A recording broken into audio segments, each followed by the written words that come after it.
दरभंगा जिला के जाले में स्कूल में करंट से छात्रा की हुई मौत, 9 छात्र घायल, आक्रोशित लोगों ने किया हंगामा। उच्च माध्यमिक विद्यालय जाले में करंट लगने से एक छात्रा की मौत हो गई, जबकि 9 अन्य छात्रा जख्मी हो गई। जख्मी छात्रों को जाले रेफरल अस्पताल में इलाज के लिए भर्ती कराया गया है। घटना से आक्रोशित लोगों ने स्कूल में जमकर हंगामा किया।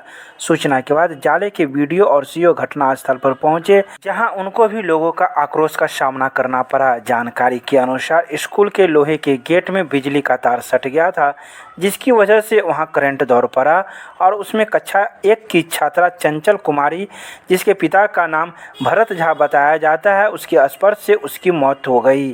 करंट इतना तेजी से फैला कि इसमें स्कूल के 9 अन्य छात्र घायल हो गए। घायल छात्रों को आनन फानन में जाले रेफरल अस्पताल में भर्ती कराया गया है। उनका इलाज चल रहा है। इसमें कुछ छात्रों की स्थिति गंभीर बताई जा रही है। घटना से आक्रोशित लोगों ने स्कूल में जमकर हंगामा किया। लोगों का कहना था कि स्कूल प्रशासन की लापरवाही की वजह से यह घटना हुई है। घटना की सूचना के बाद जाले के वीडियो और सीओ मौके पर पहुंचे तो लोगों ने उन्हें भी घेरकर हंगामा शुरू कर दिया। वहीं जिला के प्रभारी जिलाधिकारी तने सुल्तानिया ने इस मामले पर दुख जताया है। ये बहुत ही एक दुखद घटना हुई है, जिसमें अभी जानकारी मिली है कि जाले में जो स्कूल है, उत्क्रमित मध्य जो उच्च विद्यालय बन चुका है, उसमें एक छात्र की मौत हुई है और कुछ बच्चों को करंट लगने से सब अस्पताल में है और उनका ट्रीटमेंट जारी है और सेफ है, अभी जितनी जानकारी मिल रही है। शिक्षा पदाधिकारी एवं अनुमंडल पदाधिकारी फोर्स के साथ वहां पे गए हैं। पूरी जांच की जा रही है कि किस परिस्थिति में हुआ।